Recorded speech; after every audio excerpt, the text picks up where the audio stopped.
This is one of the most dangerous things that anyone can do to themselves, and people don't even realize it. A lot of people tend to identify themselves as this anxious, jealous, insecure, envious person. Like they say, I had a past where I had depression and anxiety, and I remember that's who I was previously, so they still continue to identify themselves as this anxious, depressed person. But what you don't realize is you're still bringing in that energy, and you're still claiming, without even realizing it, to be this anxious and depressed person. And because you're labeling yourself as this anxious person, that's all you will get is anxiety. Our power is on the tip of our tongues. And if we say, I feel sick today, my stomach hurts, all this stuff, it seems so little. It doesn't seem like that big of a deal, but it really is. One of the biggest things that you can do for yourself is protecting your peace. Your peace is so valuable and so specific to your character and who you are. And if you're allowing everything to take over your energy and just, you're allowing specific people into your lives or allowing people to come back even though they've treated you poorly, and you keep giving them more opportunities and more chances. I'm hoping I'm speaking to the right audience with this, but I had an issue where I kept putting my energy into so many different things and I kept draining myself because of it. And I didn't learn what protecting your peace really meant until I started prioritizing it. When I started putting myself on a pedestal and treating myself as if I'm like royalty, treating myself as if I really matter, because I kept putting myself down here, and all these people were like, felt as if they were above me, and I let them do that. I let them treat me that way. But I didn't realize putting yourself on a pedestal and treating yourself with respect and dignity, people around you start feeling that, and they start seeing that energy, and they start believing you respect yourself, so I'm gonna respect you. Because anyone that respects themselves is not allowing people to step all over them. For example, Jesus was not a doormat. He didn't let people step all over him. He was a loving and very kind person, but he didn't let people step on him. He was not a people pleaser. Another thing is learning how to respond rather than to react. When you constantly give your energy to the wrong things, you will just keep attracting that type of energy over and over and over again. I remember I actually prayed something. I just prayed and asked God, can you start helping me on reacting? I don't want to react to things anymore. And I kid you not, within a week later,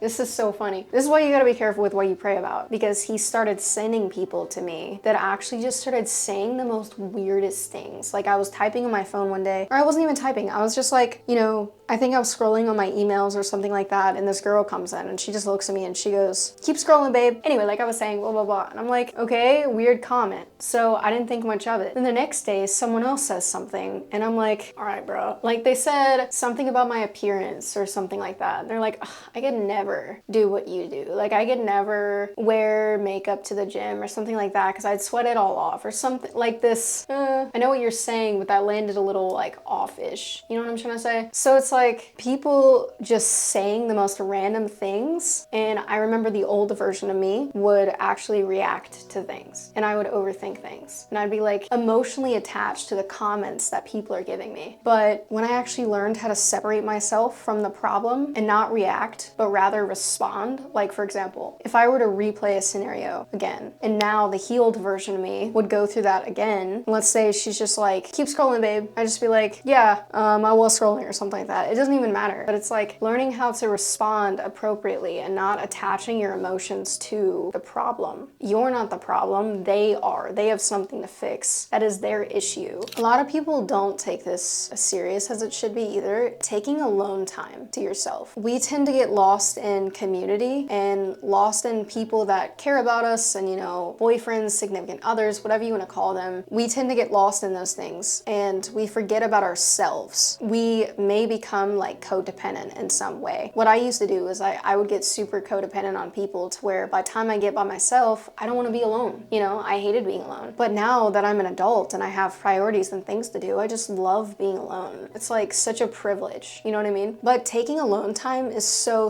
important, because when you're around that community, you want to make sure you're your highest self and your most happy, outgoing, charismatic, bubbly self that you are. So while you're in your alone time and your isolation isolation time, you want to make sure you're building up those things. That way, you're not only showing up for yourself, but showing up for other people in the best, highest self that you are. Prayer changes your mental state, and alone time resets your nervous system. And that goes back to what I was saying. Being alone helps you build and recover. And it's like, I have a thing where I get extremely drained if I'm out talking for a while, but you wouldn't really know because I can hold myself together and it's like I play it off well. But on the inside, I'm like kind of drained after talking for a while. So it's like we have to reset. We have to learn how to fill our own cup now and no longer be talking to people as much, which is totally fine. You need that alone time. So don't take it too much as a bad thing because you need your own priorities. You need your own things to do. I never understood that for the longest time because I was so codependent on other people. The difference between isolation and rest. A lot of people are going to confuse these two, but isolation is when you're like avoiding life. So when I said previously isolation, I don't really mean that, where you're just like cooped up in this house and you're not doing anything. I mean it more of like having alone time rather than isolation. Rest is what I mean. Rest literally means you're preparing to show up for life again. So rest is intentional and isolation is emotional hiding. Becoming a woman with high standards is also so important. That goes back to the energy that you put in is what you get back. Everyone says they have standards, but real standards show up in your habits, not your words. Raising standards looks like not entertaining bare minimum effort, not giving chances to people who don't respect your time, not letting potential replace reality, and not pouring energy into inconsistency. And the higher your standards will go, the better the people God will bring into your life. Friendships get healthier, relationships get healthier because you stop accepting emotional crumbs. Now, protecting your energy. This goes back to everything I just said. Energy management. Your energy is currency. Stop giving it to things that don't pour back into you. Protect your mornings like they're sacred. Your first hour sets the tone for your entire day. That means prayer, journaling, a workout, silence, something that centers you, not drains you. For example, I don't get on my phone for the first 2 hours of waking up because I know that I used to have an issue where I would be doom scrolling because I used to not be able to separate my phone from business and consuming content rather than creating it. So because I was so aware of that, I chose to avoid it. So I wouldn't wake up and look at my phone the first thing in the morning like a lot of people do because it actually just defeats the purpose of your entire day. It just drains you actually, and you don't even realize it. Stop feeling guilty for saying no. No doesn't make you rude. No makes you disciplined. No makes you focused. Ask yourself every single morning,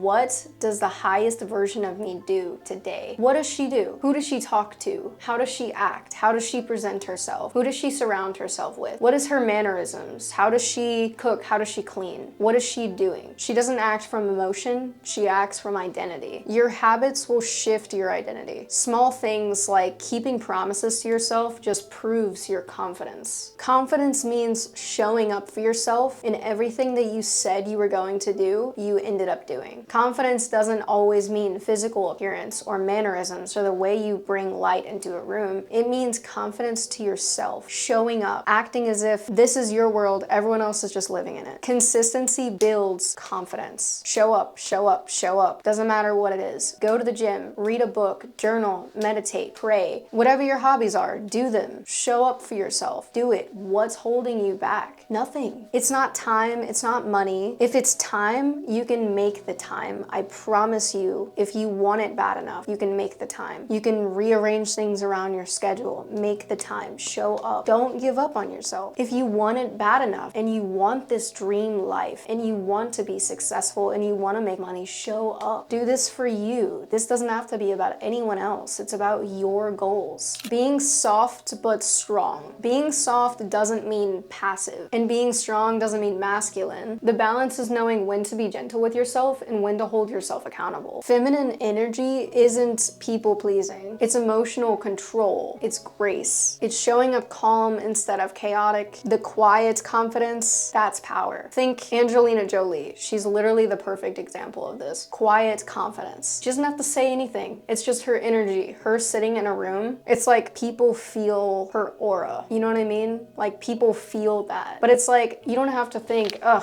she's not talking because she's insecure. No one thinks that. She's just a confident person. She doesn't even have to talk to say anything. Time boundaries. If you don't control your time, people will control your time for you. Stop letting people interrupt your goals. That is still something that I was going through like a week ago, but I'm realizing, and the only thing inside of my control is being able to stop that from happening. So because I'm realizing that and I'm reflecting on it, I am no longer going to allow people to step over my time. If I set a goal, I'm going to do that goal. If I planned out something for today, I'm going to execute that. I'm going to do that. So get the non-negotiables done. Your gym time is not optional. It's not something that we just like, I'm gonna go to the gym today. Actually, I don't want to. It's a non-negotiable. Get it done. That's the first thing. My content time is not optional. For example, I didn't even want to make this video, but I remembered, what does the highest version of me look like? What is she doing? She has a camera in her face like every day, all the time. That's what she wants to do. And it sounds crazy, but that's what I want to do. So it's like waking up, being able to film content, literally just looking myself in the mirror and asking myself, what do I want to do with my life? If I'm going to do anything, what is it? And this is what I want to do. Be able to teach people, learn, listen. Healing your relationship with productivity. Being productive doesn't mean burning yourself out. You can be busy every single day and still not make progress. Crazy, right? Progress happens when you work with your energy, not against it. Releasing comparison. Comparison is one of the fastest ways to drain your energy. Coming from someone that literally did that for years. I grew up on social media. I felt like I just couldn't help myself. I would compare myself to everyone I seen on there. I didn't even know Photoshop was a real thing, but even when I would see these people in person and they actually looked like that, I'm like, bruh. But it's like, I was so unhealed that I would compare myself to anyone that I seen. I also didn't grow up with very supportive women around me. So I started developing that trait of being envious towards other women because I thought that's how other women are, just competitive. But a real woman of grace and confidence and mannerisms and like, you know, just aura, happiness, whatever you want to call it, is not sitting there like insecure and is not like taking people's energy from other people. They're supportive and they're confident in themselves and they show up for themselves, and they're not comparing themselves to other women because they know that we're all meant to look completely different. So what is the point of comparing yourself to someone that has more or less? It doesn't matter. We're all just souls in a body, bro. Like, it doesn't matter. It's not that serious. You can't win looking at someone else's lane. Just because they look a certain way doesn't mean their life is better than yours. You actually might be way more ahead and way more like successful than them, whether you realize that or not. You don't know what they've sacrificed, what they've went through, what they're currently or did previously struggle with. You have no idea what these people went through. There's absolutely no reason to compare yourself to someone. As someone that used to do that, and then I ended up deleting my social media and getting back on it and realizing it was just super dumb the entire time. Like, you don't need to do that. If I'm speaking to any woman audience, I just want to tell you that you're absolutely beautiful. And I wish I grew up with someone to tell me that. But that's why I'm here, because I want to tell you that you're not alone. There is still people that are currently going through this and probably will go through this, but there's no reason to do that to yourself. You don't have to hurt yourself by looking at other people and comparing. Instead, flip that and be supportive and kind and welcoming and love yourself the whole time. And it's not going to take overnight. It'll take time for sure, but learning how to fill up your cup instead of pouring it into other people, that'll make a huge difference in your life. So stop speaking limitations over yourself. Stop claiming identities God never gave you. Protect your peace, raise your standards, manage your energy, and most importantly, show up as your highest self every single day. What are you doing in your life that's making a difference and helping you become who you are? What are you doing every day? Are you waking up doom scrolling, or are you getting up, meditating, reading? It doesn't even have to be just mental. It's also physical. Mental goes into everything you do. And if you're not showing up as the highest version of you, what you're not changing, you're choosing.